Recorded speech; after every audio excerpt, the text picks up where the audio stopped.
مفتی طارق مسعود special. بولو ایسے ہو جائے گا ہاتھ۔ میں نے دیکھا ہے جس نے ایک دفعہ ہاتھ مخلوق کے سامنے ایسے کر دیا نا، موت تک بھکاری بن کے مانگتا رہتا ہے، موت تک مانگتا رہتا ہے۔ ایک چیز کی اللہ سے دعا مانگا کرو، اے اللہ یہ ہاتھ ہمیشہ اوپر رہے، کبھی بھی اس کو لینے والا نہ بنا۔ یہ بہت بڑی اللہ کی نعمت ہے کہ آپ کا ہاتھ اللہ کے سوا کسی کے سامنے نہ اٹھے۔ اللہ سے مانگا کرو، یہ اسباب بھی اختیار کرو پیسہ کمانے کے، کیونکہ جو اسباب اختیار نہیں کرتا اللہ اس کی مدد نہیں کرتا۔ اگر گھر میں پڑے ہوئے ہو، محنت نہیں کر رہے اور کہہ رہے ہو کہ بس اللہ ہی دے گا، تو پھر اللہ آپ کو بھکاری بنائے گا، یہ یاد رکھنا۔ حضرت ابو سعید خدری رضی اللہ تعالی عنہ کے بھائی بھی شہید ہو گئے غزوہ احد میں، والد بھی شہید ہو گئے۔ یار کسی کا باپ شہید ہو جائے اور بھائی جوان شہید ہو جائیں، گھر میں ایک بچہ بچائے 10 سال کا اور ماں، کتنی بڑی قربانی ہے، کتنی بڑی قربانی ہے۔ نبی کے پاس گئے مانگنے کے لیے کہ کچھ چندے سے ہمارے گھر کا انتظام کر دیں، نبی نے چندہ بھی نہیں کیا، پیسے بھی نہیں دیے۔ کیا فرمایا؟ من یستعفف یعفہ اللہ، جو عفت پاک دامنی کے ساتھ وقت گزارتا ہے۔ کیا مطلب؟ مخلوق کے سامنے ہاتھ نہیں پھیلاتا۔ مخلوق کون؟ پیغمبر محمد صلی اللہ علیہ وسلم، یعنی میرے سامنے بھی ہاتھ نہ پھیلاؤ۔ کس کے سامنے پھیلاؤ؟ اللہ کے سامنے۔ جو مخلوق کے سامنے ہاتھ نہیں پھیلاتا، اللہ اس کے ہاتھ کو مخلوق کے سامنے پھیلانے سے ہمیشہ کے لیے بچا لیتے ہیں۔ کیسی تربیت ہو رہی ہے! او بھائی گھر میں فاقے پڑھ رہے ہیں، اور پڑھ بھی کس کے حکم پہ رہے ہیں؟ غزوہ احد میں باپ بھی شہید اور بھائی بھی شہید۔ ایسے موقع پہ ہم اپنے لیڈر کے پاس جائیں، پہلی بات تو ہم تانے کوسنے دینا شروع کر دیں گے، یار اس بندے نے تو میرا باپ بھی مروا دیا اور میرا بھائی بھی مروا دیا۔ یہ ہوتا ہے حال۔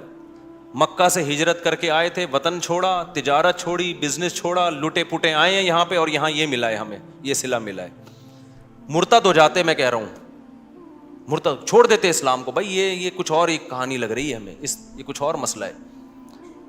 ماں نے بھیجا اپنے بیٹے کو 10 سال کے ابو سعید خدری کو، جاؤ بھائی نبی سے بولو گھر میں سب شہید ہو گئے، اب کچھ بھی نہیں ہے، اور نبی کے پاس دینے کے لیے ہے بھی، کیونکہ باقیوں کو دے رہے ہیں، آپ باقیوں کو دے رہے ہیں، ان کو نہیں دے رہے۔ کیوں؟ تربیت۔ ان کو اگر دے دیا تو ان کا ہاتھ کیا ہو جائے گا؟ بولو ایسے ہو جائے گا ہاتھ۔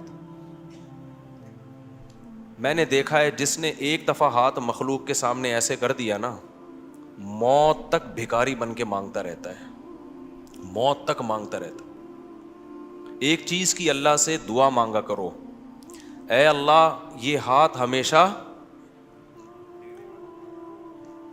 اوپر رہے، کبھی بھی اس کو لینے والا نہ بنا۔ انسان بھوک سے مر جائے، بعض دفعہ یہ ہوتا ہے بیوی بچے تنگ کرتے ہیں غریب آدمی کو، گھر میں کھانے کو نہیں ہے، مانگ کے لاؤ۔ آپ بیوی بچوں کو بھی بتا دو، کبھی بھی نا بیوی بچوں کو اپنے اوپر مسلط نہ ہونے دو، یہ ذہن میں رکھو۔ جس نے محبت کرو، حقوق ادا کرو، مسلط نہ کرو۔ جس نے بیوی بچوں کو اپنے اوپر مسلط کر دیا نا، تو اس کا بیڑا ہو گیا غرق۔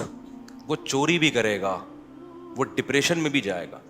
ان کو بتا دو کہ میرے بس میں یہی ہے، میں اس سے زیادہ نہیں، میں کوشش کر رہا ہوں، اب یہی ہے، اس میں گزارا کرتی ہو ٹھیک ہے، نہیں کرتی تو ہمارے نبی کی سنت کیا ہے؟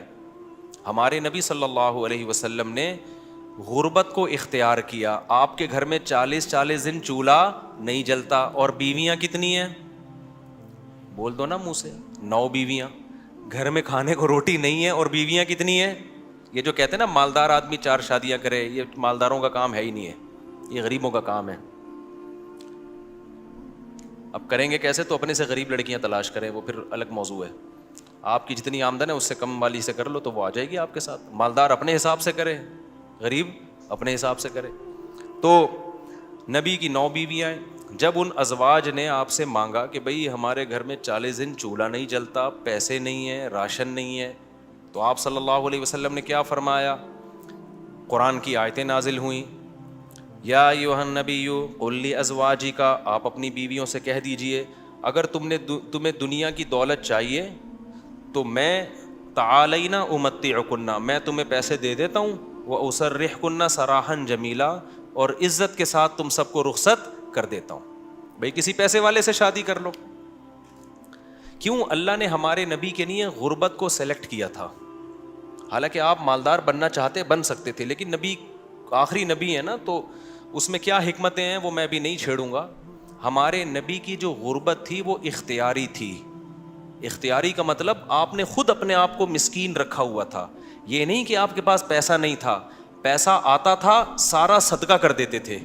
صبح آیا شام تک نہیں بچا, شام کو آیا صبح تک نہیں بچا. لیکن مجھے اور آپ کو اس طرح کرنے کی شریعت میں اجازت نہیں ہے.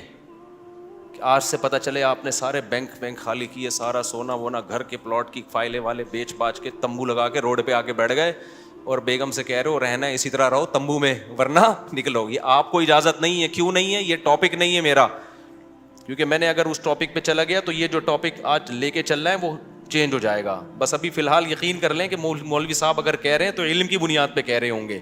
تو یہ نبی کے لیے اللہ نے اس طرز زندگی کو سلیکٹ کیا ہے, میرے اور آپ کے لیے یہ نہیں ہے. ہمارے اور آپ کے لیے یہ کہ تمیز سے اچھے بچوں کی طرح کماؤ, کچھ جمع بھی کرو, خرچ بھی کرو, گھر والوں پہ ہاتھ بھی کھلا رکھو, اچھے بچوں کی طرح اس طرح سے زندگی گزارو, فنٹر بننے کی کوشش فرض واجب نماز روزہ یہ پورے کرو بس. لیکن نبی کا معیار اونچا تھا. تو نبی صلی اللہ علیہ وسلم نے فرمایا تعالینا امتعکن واسرحکن سراحا جمیلا, میں تمہیں رخصت کر دیتا ہوں, کسی مالداروں سے شادی کر لو. اس زمانے میں طلاق یافتہ بیوہ کی شادی ہونا کوئی مسئلہ نہیں تھا, ایک سے ایک رشتہ مل جاتا تھا. یہ تو ہمارے زمانے میں نحوست ہے کہ نہیں ہوتی شادیاں. اور اگر تم اسی طرح رہنا چاہتی ہو تو اسی طرح غربت میں میرے ساتھ گزارا کرنا پڑے گا. تو تمام کی تمام امہات نے, نبی نے ان کو طلاق کا باقاعدہ اختیار دیا. یہ نہیں کہا کہ تم چاہتی ہو تو میں تمہیں طلاق دے دیتا ہوں, نہ, باقاعدہ رائٹ دے دیا کہ اپنے اوپر واقع کر لو. حضرت عائشہ رضی اللہ تعالی عنہا کا جب نمبر آیا, اچھا عورت اگر اسی مجلس میں وہ اختیار واپس کر دے تو ختم ہو گیا اختیار. مرد نے جس مجلس میں اختیار دیا نا اس مجلس کے ساتھ رہتا ہے. ہمیشہ کے لیے دے دیا تو ہمیشہ کے لیے, مجلس کے ساتھ دے دیا تو جب تک اس مجلس میں ہے طلاق واقع کر سکتی ہے, جب مجلس ختم ہو گئی تو طلاق کا آپشن بھی ختم. تو نبی نے حضرت عائشہ کو سے بھی فرمایا کہ تمہیں بھی میں اختیار دیتا ہوں, لیکن آپ نے فرمایا جلد بازی نہ کرنا. کیا مطلب؟ جلدی میں یہ نہیں کہہ دینا کہ بھئی مجھے نبی قبول ہیں, ایسا نہ ہو. کم عمر تھی نا حضرت عائشہ, ایسا نہ ہو جلد بازی میں فیصلہ کرو پھر دوبارہ کل فاقے پڑھیں, پھر بولو بھائی کہ یہ میں نے فیصلہ کیا تھا, غلط کر دیا تھا. اس لیے آپ نے فرمایا اپنے گھر میں پہلے مشورہ کر لو. حضرت عائشہ سے فرمایا اپنے گھر میں جا کے مشورہ کر لو, مشورے کے بعد سوچ سمجھ کے ایک رائے قائم کرو کہ اسی فقر و فاقہ میں 40 دن چولہا نہیں جلے گا, اسی میں گزارا کرنا ہے یا مجھ سے طلاق لے کے کہیں اور شادی کرنی ہے. جلدی میں فیصلہ نہ کرو. حضرت عائشہ کو اتنا غصہ آیا نا نبی کے اس بات پر, فرمایا افیکا اشاور, آپ کے بارے میں مشورہ کروں گی میں؟ یعنی پیغمبر کے بارے میں اپنے ابا اماں سے جا کے مشورہ کروں گی کہ رہنا کہ نہیں رہنا؟ مطلب کوئی مشورہ نہیں کرنا, رہنا ہے. اب میں وہ اس واقعے کی طرف آتا ہوں. اب مجھے بتاؤ, ہاں تو میں آپ سے یہ کہہ رہا تھا کہ بیگم صاحبہ کو خوب اچھا کھلائیں, جو خود پہنیں اس کو پہنائیں, جو خود کھائیں اس کو کھلائیں.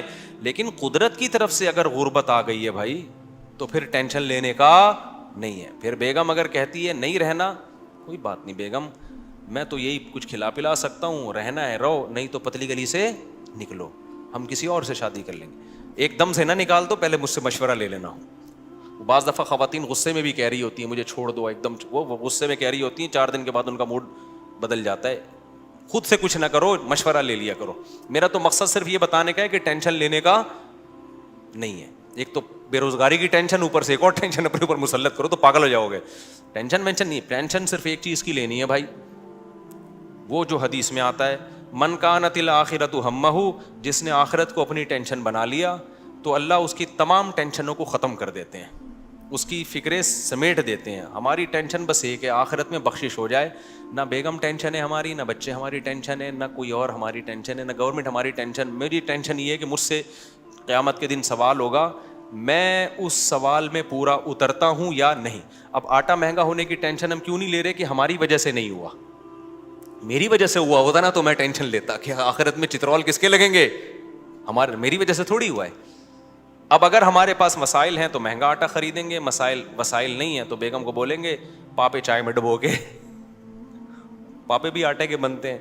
آہستہ آہستہ, اللہ نہ کرے ہمیں وہ حالات نہ آئیں, ابھی تو اللہ کھلا پلا رہا ہے, لیکن اگر اللہ نہ کرے خدا نہ خواستہ ایسے حالات آئیں تو وہی گزارا کرو, 2-3 کھجوریں کھا لیا کرو صبح شام. مرتا نہیں ہے بھوک سے اتنی جلدی انسان, اور جب آپ بھوکے رہو گے نا ایک دم کولیسٹرول کم ہوگا, جوان ہو جاؤ گے. میں آپ کو بتاؤں, ابھی تو ڈاکٹر کہہ رہے ہیں کہ بھوکا رہنے سے بہتر کوئی جوان ہونے کا نسخہ نہیں ہے, تو ڈاکٹر بھی اس طرف آ گئے ہیں, اگرچہ کھا دبا کے رہے ہیں, وہ بھی مشورے اس طرح کے دے رہے ہیں. تو خیر, اب دیکھو حضرت ابو سعید خدری رضی اللہ تعالی عنہ نبی کے پاس آئے, سارا گھر لٹا دیا. ایسے موقع پہ جب کوئی آئے گا تو اس کو کیا مشورہ دیا جائے گا, بھائی سب سے زیادہ ان کو راشن دیا جائے, تسلیاں دی جائے. لیکن نبی کے سامنے آئے, ہاتھ پھیلایا, یا رسول اللہ میری ماں نے بھیجا ہے, باپ بھی شہید اور بھائی بھی شہید, اور احد میں آپ کی خاطر شہید ہوئے ہیں, آپ نے کہا تھا لڑائی کے لیے جاؤ. نبی نے فرمایا من یستعفف یعفہ اللہ, یاد رکھو جب تک آخرت میں ایمان نہیں ہے نا, غیرت کے علاوہ سب کچھ آئے گا آپ کے اندر. میں یہ عرض کر رہا تھا کہ آخرت ہوگی نا تو غیرت ہوتی ہے. یہ بہت بڑی اللہ کی نعمت ہے کہ آپ کا ہاتھ اللہ کے سوا کسی کے سامنے نہ اٹھے. اللہ سے مانگا کرو, یہ اسباب بھی اختیار کرو پیسہ کمانے کے, کیونکہ جو اسباب اختیار نہیں کرتا اللہ اس کی مدد نہیں کرتا. اگر گھر میں پڑے ہوئے ہو, محنت نہیں کر رہے اور کہہ رہے ہو کہ بس اللہ ہی دے گا, تو پھر اللہ آپ کو بھکاری بنائے گا. یہ یاد رکھنا. آپ نے کیا کرنا ہے, اپنی پوری کوشش کرنی ہے پیسہ کمانے کی, دماغ لگانا ہے. کیوں, رزق حلال عین عبادت ہے.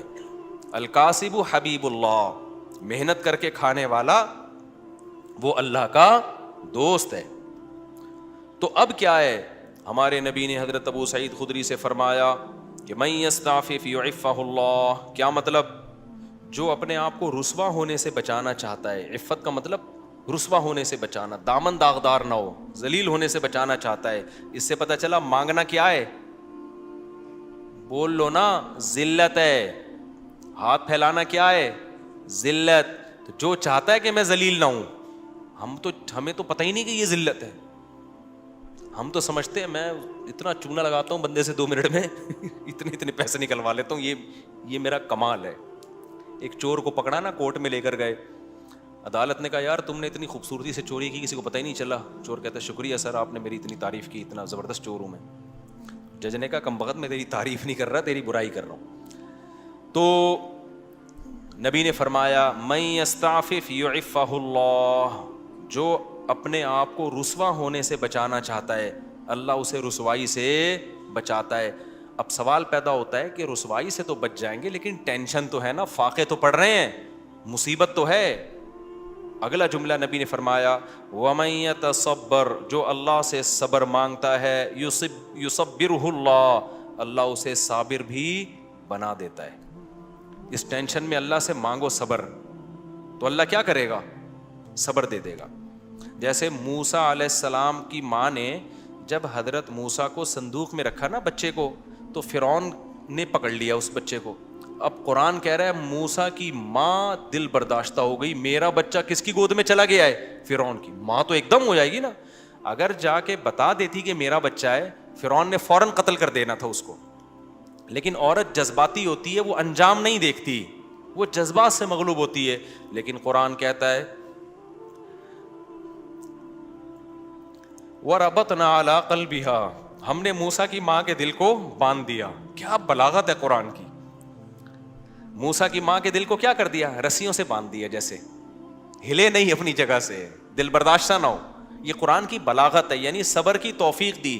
اس صبر کی توفیق کو بیان کرنے کے لیے قرآن کیا کہتا ہے, موسیٰ کی ماں کو کے دل کو ہم نے رسی سے کیا کر دیا, ایسے کس کے باندھ دیا, ہلے نہیں بھائی. جیسے کسی بندہ ہل رہا ہو نا, آپ اسے رسی سے کس کے بالکل بند کر دو, اب وہ گیا, یعنی وہ ہلنا بھی چاہے تو نہیں ہلے.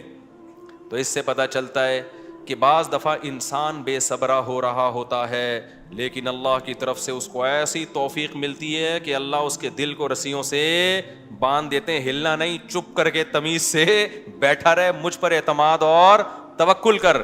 اسی لیے قرآن میں نبی کو اللہ نے فرمایا وما صبرک الا باللہ, اے نبی آپ صبر کریں لیکن آپ کا صبر اللہ کی توفیق کے بغیر نہیں ہوگا, یہ صبر بھی آپ نے اللہ سے مانگنا ہے. تو نبی نے فرمایا جو صبر کرنا چاہتا ہے اللہ اس کو صبر کی توفیق دیتا ہے. آج ڈپریشن اس لیے بڑھ رہی ہے کہ صبر کرنا چاہتے ہی نہیں ہے. جو ٹینشن آئی, جو مصیبت آئی, بس نکال دو فوراً جا کے. جو پہلے آ گیا نا وہ پٹتا ہے. آپ جب غصے میں بیٹھے ہو تو جو شروع میں آ گیا نا وہ اس کا کیا ہو گیا, بیڑا غرق ہو گیا. اس کے بعد حدیث دیکھو, حضرت ابو سعید خدری واپس چلے گئے. کیوں؟ نہ ماں نے کوئی اعتراض کیا, نہ 10 سال کے بچے نے کوئی اعتراض کیا. کیوں؟ لیڈر کو دیکھ رہے تھے کہ لیڈر ہم سے زیادہ قربانی دے رہے, اور آپ کی صداقت پہ یقین تھا. حدیث میں آتا ہے کہ حضرت ابو سعید خدری نے زندگی بھر کسی سے نہیں مانگا, یہاں تک کہ اپنا کوڑا بھی گرتا تھا نا اونٹ سے تو نیچے اتر کے اٹھاتے تھے, وہ کوڑا بھی نہیں مانگتے تھے کسی سے. حالانکہ یہ تو ٹھیک ہے کوئی کوڑا دے دو مجھے میرا کوڑا, لیکن نہ نہ نہ نہ بس نہیں تو مطلب نہیں, اب سب کچھ خود کرنا ہے, اب نہیں مانگنا کسی سے کوڑا. وجہ کیا ہے؟ لیڈر کی طرف سے موٹیویشن مل رہی ہے, کیونکہ پتہ ہے لیڈر یہ بات بتانے کے پیسے بولو نا نہیں لے رہا, اور دیکھ رہے ہیں کہ ہمارے گھر میں فاقہ ہے تو لیڈر کے گھر میں اس سے زیادہ فاقہ ہے, اس سے زیادہ فاقہ ہے. تو اس لیے آپ اگر گھر میں سربراہ ہیں نا, بچوں کو انسان کا بچہ بنانا چاہتے ہیں تو پہلے خود انسان کا بچہ بننا پڑے گا. یہ میں اصل میں ایکچولی میں یہ کہنا چاہ رہا تھا جس کے لیے پورا میں نے واقعہ سنا ہے. اصل آپ کون سا میدان جنگ میں جا رہے ہو, جہاد میں جا رہے ہو, ماں باپ اور بھائیوں کو کٹوا رہے ہو آپ. تو ایکچولی جو میں بات عرض کرنا چاہ رہا تھا کہ اگر آپ چاہتے ہو کہ آپ کی بیوی انسان کی بچی بن کے رہے تو آپ کو پہلے انسان کا بچہ بننا پڑے گا. آپ چاہتے ہو کہ میرے گھر میں اخلاق کا ماحول ہو, تمیز سے بات کیا کریں, تو پہلے آپ کو تمیز سے بات کرنی پڑے گی. آپ بیگم سے کہہ رہے ہو تمیز سے بات کرو, اس کا مطلب آپ خود ہی تمیز سے بات نہیں کر رہے. وہ تو آپ کا ایٹیٹیوڈ دیکھ رہی ہے نا. باپ گھر میں آ رہا ہے چنگیز خان بن کے چیخ رہا ہے یہ کیا ہو رہا ہے, پھر وہ کہہ رہے سب آرام سے بات کریں, تو کہیں گے نا ابا آپ تو آرام سے کر نہیں رہے. ایک صاحب کو غصے پہ بہت غصہ آتا تھا. ایک صاحب ہمارے جاننے والے تھے, جب کوئی غصہ کرتا ان کو بہت غصہ آتا, غصہ کیوں کر رہا ہے, اسی بات پہ ان کو غصہ آتا تھا. ہم کہتے تھے اس کو جتنا غصہ آ رہا ہے نا کسی بات پہ, اور آپ کو اس غصے پہ اس سے زیادہ غصہ آ رہا ہے, تو اس کو غصہ کیسے ٹھیک ہوگا. اب آپ کسی کو یہ سمجھا رہے ہو کہ غصہ مت کرو, تو یہ بات آپ کو آرام سے کہنے پڑے گی, غصے سے نہیں. کیونکہ اگر آپ نے غصے سے کہہ دی اس کا مطلب وہ جو کام وہ کر رہے ہیں آپ بھی وہی کر رہے ہو. تو مارکیٹ میں جو چل رہا ہے نا وہ بتا رہا ہوں میں آپ کو. تو اس لیے میرے بھائی جب بھی کوئی بات ہم نے اپنے بڑوں کو دیکھا ہے کہ ہمیں اگر سخاوت کی ترغیب دی نا انہوں نے کہ خرچ کیا کرو, تو میں نے اپنے بڑوں کو دیکھا انہوں نے ہم سے 20 گنا زیادہ خرچ کیا. 20 گنا تو وہ ہے جو ہمیں نظر آ رہا ہے, جو نظر نہیں آ رہا وہ پتہ نہیں کتنا ہوگا. ہم نے دیکھا کہ انہوں نے ہمیں کہا کہ عبادت کیا کرو, تو ہم نے دیکھا کہ وہ ہم سے کئی گنا زیادہ عبادت کر رہے ہیں. انہوں نے دیکھا اللہ پہ اعتماد اور توکل کیا کرو, انہیں ہمیں کہا تو ہم نے دیکھا کہ وہ ہم سے زیادہ اللہ پہ اعتماد اور توکل کر رہے ہیں. انہوں نے بولا کہ ہم نے مدرسے میں کوئی انتظام کرنا ہے, چندہ جمع کرو, تو خود اپنی جیب سے سب سے زیادہ چندہ دیا. نہیں یاری بات, چھوڑو رہنے دو ایسے ہی ٹھیک ہے. تو گھر میں بچوں کو عمل دکھایا کرو. آپ اگر اپنے بیٹوں کو سمجھاتے ہو کہ بہنوں کے ساتھ اچھا سلوک کرو, یہ اس زمانے کی بات ہے جب گھر میں بچے بچیاں ہوا کرتے تھے, اب تو ایک آدھ ہوتا ہے, تو وہ سارا سیٹ اپ ہی برباد ہو. پہلے یہ ہوتا تھا 7-8 بہن بھائی ہیں تو ماں باپ بھائیوں کو حکم دیتے تھے بھائی بیٹوں کو بھی بیٹیوں کا بھی خیال کرنا. اب تو ٹیاں ہے ہی نہیں, ٹی رہ گئی ہے, بیٹیاں نہیں ہوتی. ایک آدھ بیٹی ہوتی وہ خود ہی اپنا خیال رکھ لے گی, اس کے لیے آپ کو نہ وصیتیں کرنے کی ضرورت نہ تکلف کی. یہ ان لوگوں کی بات کر رہا ہوں جن کے ہاں بچے ہوتے ہیں, خاندان ہوتے ہیں, چاچے مامے خاندان گھر آباد ہوتے ہیں, تو ان کے لیے خصوصی پیکیج ابھی میں پیش کر رہا ہوں کہ جب وہ اپنے بیٹوں کو سمجھائیں کہ اپنی بیٹیوں کا خیال کرنا, تو کیا مطلب بھائیوں کو سمجھا رہے ہیں بہنوں کا, تو پھر آپ نے ان کے سامنے اپنی بہنوں کا خیال کر کے دکھانا ہے. اپنی بہنوں کو دعوت دو, ان کو ہدیے دو, ان کو پیسے دو, بچوں کو پتا چلے ہمارا ابا اپنی بہنوں کا اتنا خیال کرتا تھا, تو ہمیں بھی ابا کے جانے کے بعد اپنی بہنوں کا خیال کرنا ہے. ان کو پتا ہے ابا کے پاس نصیحتوں کے علاوہ کچھ بھی نہیں ہے, ٹھیک ہے. پوری تقریر ابا کی 1 گھنٹے کی ہوتی ہے, لیکن ابا کی جب بہنیں آتی ہیں تو ابا 5 روپے بھی خرچ کرنے کے لیے تیار نہیں ہے. بچوں کو آپ نے کہا کہ دیکھو بیٹا, تمہارے بھائیوں میں کوئی غریب ہو جائے, بھائیوں میں پہلے ہوتے تھے, اب بھائی نہیں, 1 آدھ بچہ ہی بس, کیا سارا برباد ہو گیا. مجھے تو اتنا غصہ آتا ہے نا, پکڑ کے چترول لگانا شروع کر دوں کہ تم لوگوں نے فیملی پلاننگ والوں کی باتوں میں آ کے کیسا بیڑا غرق کباڑا کر دیا اپنے گھروں کا یار, سارا فیملی سسٹم تباہ کر دیا. اس کے لیے شادی کرنے کی ضرورت ہی نہیں تھی تم لوگوں کا یار. شادی تو ہوتی بچے پیدا کرنے کے لیے, ایسے ہی تھوڑے دن رہ گئے تھے زندگی گزار لیتے. ٹینشن, بیگم کی ٹینشن کی بھی کیا ضرورت ہے, اور اگر ٹینشن لے لیے تو 1 آدھ بچے ایک سے زیادہ تو پھر اس کی ٹینشن ہوتی ہے. بچوں کی وجہ سے تو بیوی کو پال رہا ہوتا ہے آدمی. خیر اب یہ باتیں پھر خواتین ناراض ہوتی ہیں, ویسے بھی پالتا ہے, ایسا نہیں ہے صرف بچوں کی وجہ سے, تو بلکہ پالتا کہاں ہے, خود پلتی ہیں. تو میرے بھائی, میں یہ عرض کر رہا تھا کہ آپ نے بیٹوں کو سمجھانا ہے کہ اگر تمہارے بھائیوں میں سے کوئی غریب ہو جائے تو جس بھائی کو اللہ پیسہ دے گا اس نے اپنے غریب بھائیوں کا خیال کرنا ہے. یہ تقریر جب سمجھ میں آئے گی جب بچے دیکھیں گے ہمارے ابا ہمارے چاچا اور تایا کا خیال رکھتے ہیں. نہیں آ رہی سمجھ. آپ کے بھائیوں میں کوئی غریب ہو جائے نا, ایسا نہ کرو کہ وہ آ کے آپ سے بھیک مانگے, یار اللہ کے نام پہ کچھ دے دے, تو گاڑیوں میں گھوم رہا ہے, کچھ ہمیں بھی دے دے. آپ نے پہلے سے ہی ان کو دینا شروع کر دینا ہے, ان کا حصہ ہے. وفی اموالہم حق للسائل والمحروم وآت ذی القربى حقہ. اللہ کہتے ہیں رشتہ داروں کو ان کا حق دو. تو رشتہ داروں میں تو بھائی بہن سب سے پہلے ہیں بھائی. اللہ کہہ رہی ہے ان کا رائٹ ہے, ان کا حق ہے. آپ کے پاس پیسہ ہے, وہ غریب ہیں, تو میں نہیں کہہ رہا ان کو وہی اسٹینڈرڈ دے دو جو آپ کا ہے, اتنا تو کرو نا کہ کچھ تو تھوڑا سا خیال کرو ان کا. ایک کے پاس پیسہ آ جاتا ہے, دوسرا پیچھے پڑا ہوا ہوتا ہے اور وہ کہتے ہیں تجھے ضرورت کیا ہے, تو ضرورت کیا ہو بھائی. بھائیوں کو بہنوں کو ضرورت کی وجہ سے نہیں دیا جاتا. کس وجہ سے دیا جاتا ہے؟ رشتے کی وجہ سے دیا جاتا ہے. یہ اللہ کا حکم ہے, اگر آپ آخرت پر ایمان رکھتے ہو آپ کو یہ کرنا پڑے گا. نہیں رکھتے تو جیسے انگریز زندگی گزار رہا ہے, وہ بیوی کو بھی نہیں کھلاتا, وہ ماں باپ کو نہیں کھلاتا, تو آپ بھی نہ کھلاؤ. تو ایک فیصلہ کر لو, انگریزوں کے طریقے پہ چلنا ہے یا اسلام کے طریقے پہ چلنا ہے. اسلام کے طریقے پہ اگر چلنا ہے تو رشتہ داروں پہ بھی خرچ کرنا پڑے گا, بیوی بچوں پہ بھی خرچ کرنا پڑے گا, والدین پہ بھی خرچ, دیکھو جملہ مکمل ہی نہیں کر رہے, کرنا پڑے گا. تو حضرت ابو سعید خدری کو نبی نے کیا فرمایا؟ جو اللہ سے صبر مانگتا ہے اللہ صبر دیتا ہے. بڑی خاندانی بات. اب اس کا یہ مطلب نہیں ہے کہ مانگنے والوں کو دینا چھوڑ دو, ان کو آپ یہی مشورے دیا کرو. آئندہ کوئی آئے بھکاری, تو آپ کو حدیث میں آتا ہے حضرت ابو سعید خدری آئے تھے تو نبی نے ان کو مشورہ دیا تھا, تو میرا بھی مشورہ یہ اللہ سے مانگ جا کے. نبی نے ہر ایک کو یہ مشورہ نہیں دیا, لیول دیکھا لوگوں کا. بہت سے صحابہ آئے, نبی نے ان کو دے دیا کہ ان کا توکل کا وہ لیول نہیں تھا. ابو سعید خدری تو لیڈر تھے نا, بعد میں لیڈر بنے ہیں, جنگوں میں کمانڈر بنے ہیں, علم کے مفتی بھی بنے حضرت ابو سعید خدری. ان صحابہ میں ہر ایک مفتی نہیں تھا, چند مخصوص لوگ تھے جو فتویٰ دیا کرتے تھے. تو مذہبی لیڈر تھے نا حضرت ابو سعید خدری, اس لیے ان کو تیار کیا نبی نے کہ ان کا لیول توکل کا اونچا ہوگا. تو اب یہ جو بیچارہ عام بھکاری آ رہا ہے, اس کو وہ والے توکل پہ نہ چڑھاؤ بھائی, ٹھیک ہے نا, جس پہ خود بھی نہیں ہو. ہاں بھکاریوں کو دینا چاہیے نہیں دینا چاہیے, اس میں بہت سوچ سمجھ کے. بھکاریوں میں پروفیشنل لوگ بہت زیادہ ہیں. پورے نا سعودی عرب میں بھکاری لوگ کنٹینر بھر کے لا رہے ہوتے ہیں. ایک ہمارے میں پہلے جہاں رہا کرتا تھا نا, وہاں ایک جاننے والا بندہ تھا, اس کے بارے میں پتا چلا کہ سعودی عرب میں وہ حج کرنے گیا اور بھیک جمع کر کے پورا کنٹینر بک کرایا, اس کا پورا مال اترا ہے کنٹینر یہاں پہ, وہ سارا بھیک کا کنٹینر تھا. تو حج بھی پتہ نہیں بھیک لے کے گیا ہوگا. تو ایسے بھی لوگ ہیں. تو میں یہ نہیں کہہ رہا کہ بھکاریوں کو نہ دیں, لیکن سوچ لیا کریں کہ مستحق ہے بھی یا نہیں ہے.